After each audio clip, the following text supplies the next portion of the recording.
কোটা আন্দোলনের সময় নারায়ণগঞ্জ যেন মৃত্যুপুরীতে পরিণত হয়েছিল।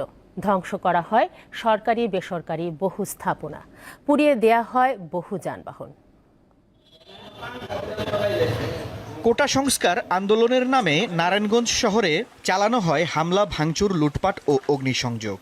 ১৯ জুলাই বিক্ষোভকারীদের সাথে পুলিশের ব্যাপক সংঘর্ষ হয়।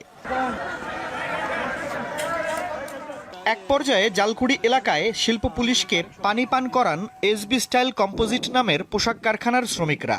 এর কিছুক্ষণ পরই কারখানাটিতে ভাঙচুর, লুটপাট ও আগুন দেয় দুর্বৃত্তরা। এর পরবর্তীতে যাতে আর আমাদের কোনো ক্ষতি না হয়, আমরা যাতে নিরাপত্তার সাথে আর সরকারি নিরাপত্তাটা চাই, কারণ আমরা সবচেয়ে এখন আতঙ্কে থাকি, আমার ওয়ার্কেরও আতঙ্কে যে আবার কোন সময় আসে। প্রতিষ্ঠানটি পরিদর্শন করেছেন নারায়ণগঞ্জ ৪ আসনের সংসদ সদস্য AKM শামীম ওসমান। তিনি নাশকতার বিরুদ্ধে হুঁশিয়ারি